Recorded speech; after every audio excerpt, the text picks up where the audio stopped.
Hello, my name is Dr. Ibrahim Ivan. I am an internal medicine trainee in southwest of England. Today in this course by RoadToUK Academy, we're talking about Certificate of Readiness to Enter Specialty Training, or in short that we all call it Crest form. Those of you who already know about Crest form, I'm sure that if you continue to watch the different lessons in this course, you will get to know more. And also, apart from the Crest form itself, we also discuss a lot about how to enrich your portfolio in this course, so that will help you. And those of you who have no idea about what a Crest form is, I'm sure that this course will complete all the confusion and show you a path how to go about it and how to achieve that.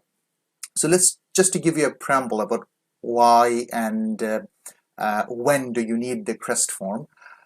Obviously, we all know that to work as a doctor in the United Kingdom, the very first thing that you need is GMC registration with a license to practice.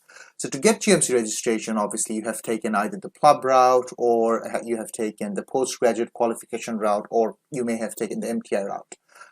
So GMC registration is the primary thing that you need to be a doctor, be it a training job or a non-training job or whatever you want to do as a doctor in the UK.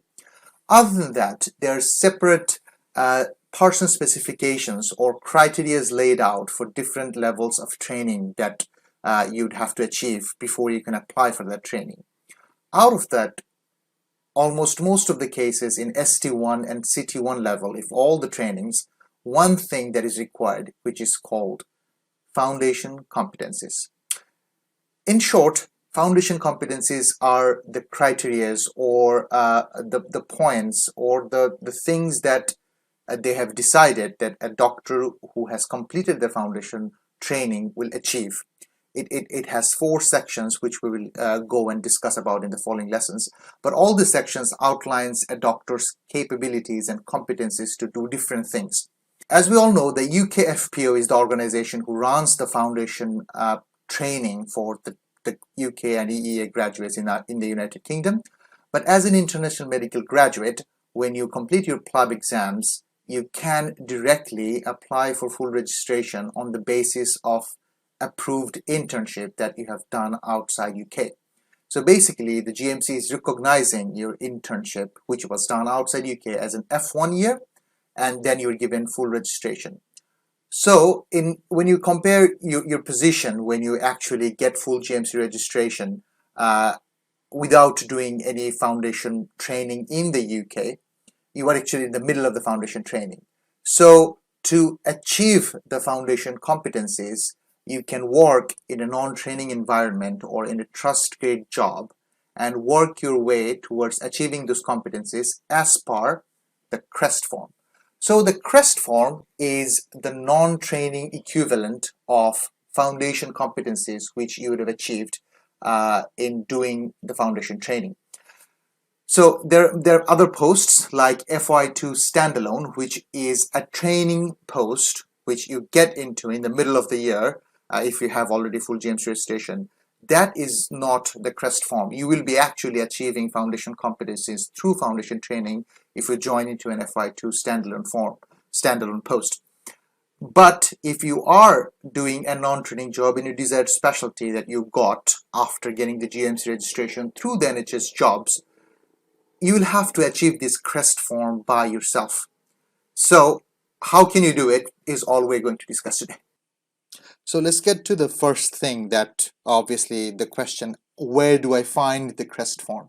So if you go to Google, the best friend, and search for Oriel Resource Bank, and you can see this Certificate of Readiness, Oriel Resource Bank, and let's open this, then you can find here, this will be the place where if it's ever updated, you will find the most updated version here. So go to Google, search for Oriel Resource Bank, click on the Certificate of Readiness, and this will be the resource bank.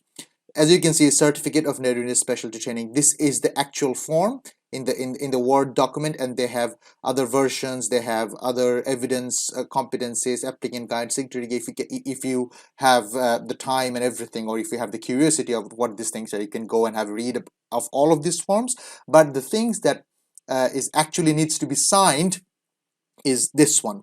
So let's open this one.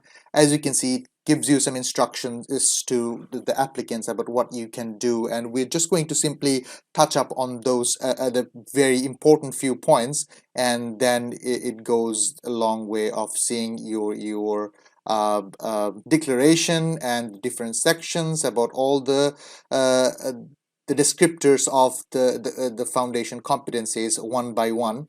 And if you read through it, then you will actually know what is expected of you to achieve before you can enter specialty training. So let's begin at the top. It talks about what are the main instructions. As you can see, this is here, who can sign it. It can be signed by consultant or equivalent. So the consultant includes the general practitioners, clinical directors, medical superintendents, academic professors, or locum consultants.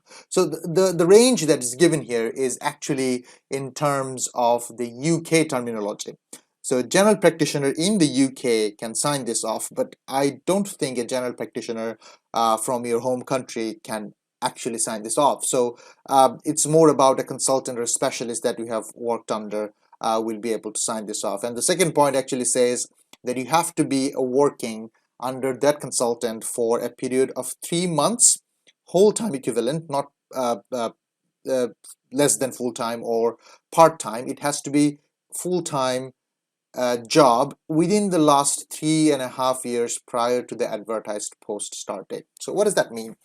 That means that the advertised post start date is the start date of the training that you're applying for. As for IMT, all the start dates are always in August every year. Say for August 2020, if I am applying for a post in August 2020, so 3.5 years, if I'm not wrong, would be 2017 January, if my calculation is right. So it will be February probably. So 2017 February is the last extreme that I can go. If I have an experience of 3 months before February 2017, I cannot get this signed for an August 2020 IMT. I hope that makes sense. If you have any questions or queries, you can always ask us later on.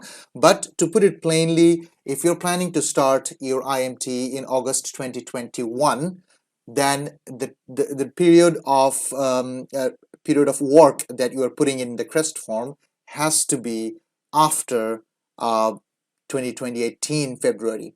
So it has to be within the last 3.5 years of that start date. So it can be like, oh, I had a consultant, I had worked in 2015. Now I'm applying for IMT that finally I got Gmc registration. Can I get that consultant to sign my Crest form? No. So if your signature is registered with any medical regulatory other than the GMC, then you should also make sure to submit current evidence of the registration with that authority.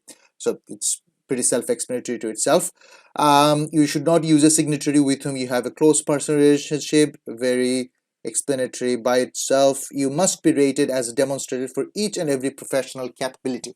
So these all are professional capability that is written here. So as you can see, there are 3 criteria: personally witnessed, evidence received, unable to confirm. So if one of the consultants that you are signing doesn't have it, like say, no, he cannot confirm that you can take history well. I mean, if that's, I'm just giving it for an example, but if that is the case, then this form is not valid. So if it's unable to confirm in any point, then you have to get either another consultant or wait for the consultant that I can give you an evidence that another consultant saw me taking history, so that this consultant will be like evidence witnessed. So none of the column can have unable to confirm. If one has unable to confirm, this entire form is not valid. This certificate is not valid for submission. So if you have ever started but not satisfactorily completed UKFPO 2-year foundation program or FY2 standalone post, then you should not use this form. As I told you earlier a few minutes ago, if you are already in a standalone post, that means you have to achieve foundation competencies by way of your foundation school director and the program. You cannot use this Crest form if you are on a standalone post. It must be complete in every detail. And also very importantly, because of the changes to the process, only the 2020 version of this form will be accepted. We're already in 2020, so I think for 2021 there will not be any major changes, fingers crossed. But if there is, obviously, as I've told you earlier, always check and download the form from this ORIEL resource bank. Don't rely on links anywhere else or anybody sending you anything. Just come back to website, this resource bank, and download the form, and obviously this will be the latest form that is uploaded here. So these are the small things to initially talk about what is a Crest form. So to give it a bit of overview and who will need it, we'll discuss in the next lesson. If you have any questions regarding anything that we discussed below, please comment on the video link or message us with your query. We'll be happy to answer.